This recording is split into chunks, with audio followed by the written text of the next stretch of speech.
میں نے آج کے درس میں جو آیت تلاوت کی ہے اس کا تعلق ہے کہ اسلام میں عورت کا کیا مقام، کیونکہ آج کل پوری دنیا میں جتنے مستشرقین ہیں، ملحدین ہیں، زنادقہ ہیں، مخالفین اسلام ہیں، وہ سب سے بڑا اسلام پہ داغ لگاتے ہیں کہ اسلام میں عورت کی کوئی عزت نہیں، لونڈی بنا دیتے ہیں، اور اسلام میں 4 شادیاں کر لو۔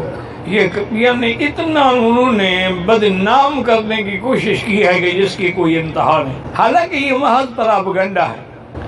اسلام کی تہذیب سے پہلے جتنی تہذیبیں گزری ہیں، چاہے وہ رومن کی ہو، چاہے فارس کی ہو، چاہے تہذیب مصر ہو، تہذیب یونان ہو، ان سب میں تو عورت جو ہے اس کو انسان بھی نہیں سمجھا جاتا تھا۔ باقاعدہ منڈیاں لگتی تھیں، عورتیں بکتی تھیں، ان کی خرید و فروخت ہوتی تھی، اور عورت کو تو انہوں نے صرف یہ سمجھا تھا کہ ہماری غلام ہے کھانے پکانے کے لیے اور شہوت لانے کے لیے۔ اسی لیے جاہلیت میں بھی عورت کا کوئی میراث نہیں تھا، اس کو میراث میں کچھ نہیں ملتا تھا۔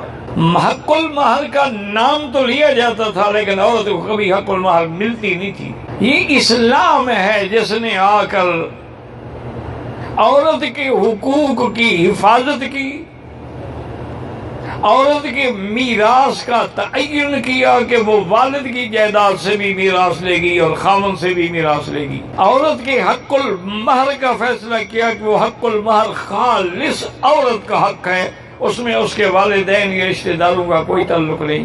اسلام نے عورت کی حفاظت کے لیے یہ بھی قانون بنایا کہ اگر وہ خاوند سے تنگ آ گئی ہے تو یہ نہیں کہ نکلنے کا راستہ نہ، اس کو خلع کا بھی حق دیا۔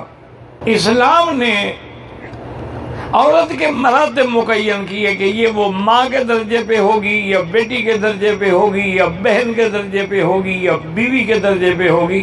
5ویں درجے کا اسلام قائل نہیں ہے کہ عورت چلتی پھرتی ایک لاش ہے۔ اسلام نے یہ بھی حکم دیا ہے کہ لڑکی جب بالغ ہو جائے تو اس کی شادی کریں۔ اگر آپ لوگوں نے شادی کی تاخیر کی اور اس سے کوئی گناہ ہوا تو اس کے اولیاء جو ہیں وہ بھی گناہ میں شریک ہوں گے۔ اسلام نے یہ بھی پابندی لگائی ہے کہ کسی عورت کی شادی اس کی مرضی کے بغیر نہیں ہو سکتی، اس سے رائے لی جائے گی۔ اسلام نے یہ بھی اجازت دی ہے کہ اگر کوئی خطیب خطبہ کرتا ہے وہ بھی عورت کو دیکھ سکتا ہے، عورت بھی اپنے خطیب کو دیکھ سکتی ہے، تاکہ بعد میں کسی قسم کی ندامت اور شرمندگی نہ ہو۔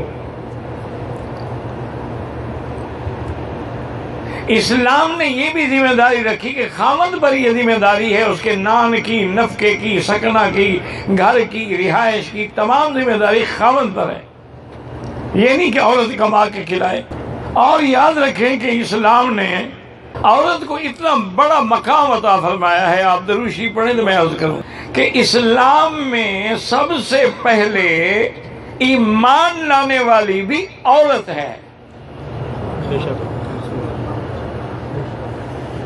اور سرکار دو عالم صلی اللہ علیہ وسلم کو تسلی دینے والی بھی عورت ہے کہ جب حضور غار حرا سے اترے تو آپ بے حد پریشان تھے اور سیدہ خدیجہ کے پاس آئے اور فرمایا زملونی زملونی، میرے اوپر کمبل ڈال دو، کمبل ڈال دو، اور حضور بالکل مضطرب ہے، بدن کانپ رہا ہے۔ بی بی خدیجہ نے عرض کیا کہ یا رسول اللہ کیا بات ہے؟ فرمایا خشیت علی نفسی، مجھے تو اپنے نفس کا ڈر ہو گیا ہے کہ پتہ نہیں کیا ہوگا میرے ساتھ۔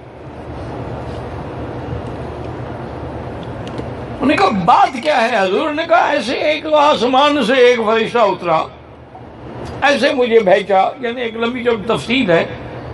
تو اب یہ سب سے پہلے عورت کے کلمات سنیں کہ بی بی خدیجہ نے کہا کلا لا یخزیک اللہ ابدا۔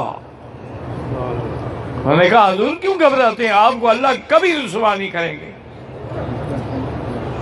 انک لتصل الرحم، آپ صلہ رحمی کرتے ہیں،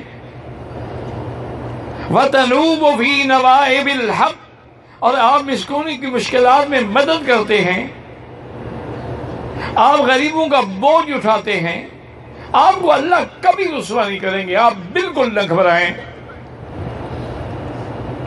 اور پھر یہ سیدہ خدیجہ تھی جو آپ کو لے کے ورقہ بن نوفل کے پاس گئی، اور جب اس نے سنا تو کہا ابشری خدیجہ، خدیجہ تمہیں مبارک ہو، تمہارا خاوند اللہ کا نبی ہے۔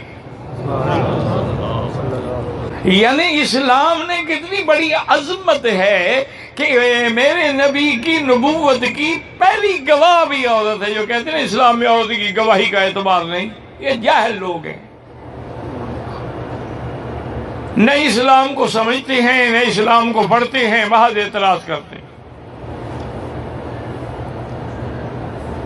اگر عورت کی گواہی نہ ہو تو پھر تو حضور کی نبوت کی پہلی گواہی عورت ہے۔ اور یہ بھی یاد رکھیں کہ اسلام میں سب سے بلند مرتبہ شہید کا ہے، اور اسلام میں پہلی شہید ہونے والی بھی عورت ہے۔ حضرت عمار کی والدہ بی بی سمیہ، اور اس نے شہادت بھی اس انداز میں دی کہ ابی جہل نے ظلم و ستم کی حد کر دی، لیکن بی بی نے کہا میں کلمہ نہیں چھوڑ سکتی۔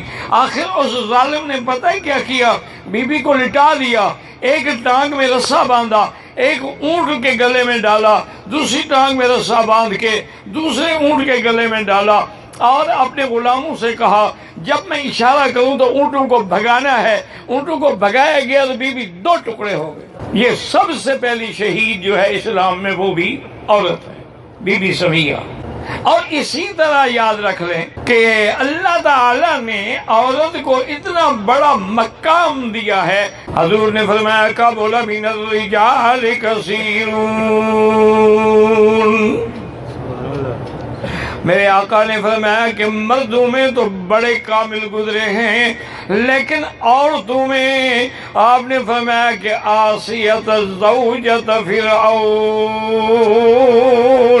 ومریم ام عیسیٰ، عورتوں میں سب سے افضل جو ہے بی بی آسیہ ہے، اور عورتوں میں سب سے افضل جو ہے بی بی مریم ہے۔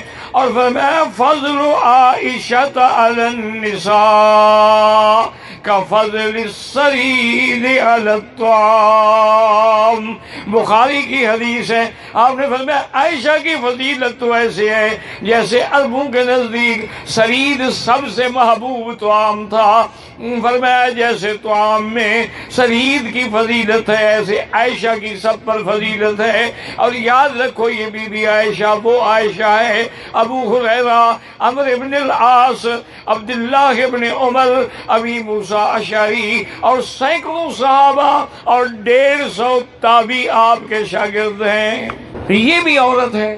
اور یاد رکھو کہ فرعون کے چنگل سے حضرت موسیٰ کو بچانے والی بھی عورت ہے، کہ جب صندوق پہنچی فرعون کے گھر میں اور انہوں نے دیکھا کہ اندر ایک بچہ لیٹا ہوا ہے، تو فرعون نے فوراً حکم دیا کہ بچوں کو قتل کیا جاتا ہے، لیکن یہ عورت تھی جو فرعون کے سامنے دیوار بن کے کھڑی ہو گئی۔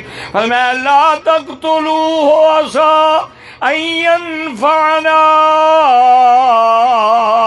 او نتخذه ولدا، فرمایا فرعون ہرگز نہیں اس بچے کو قتل نہ کرو، ہو سکتا ہے اس سے اللہ ہمیں نفع پہنچائے یا ہم اس کو بھی اپنا بیٹا بنا لیں۔ تو موسیٰ علیہ السلام کو قتل سے بچانے والی بھی عورت۔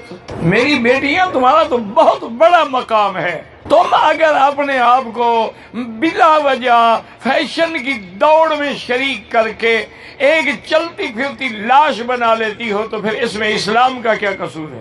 اسلام نے تو تمہیں بڑی عزت دی ہے۔ دیکھیں نا، اگر تمہارے گھر میں کوئی ہیرے کی انگوٹھی ہو، ہیرے کا نیکلس ہو، آپ اس کو لاکر میں محفوظ رکھتی ہیں، اللہ نے تو اسلام میں عورت کو ہیرے سے بھی زیادہ محفوظ رکھا ہے۔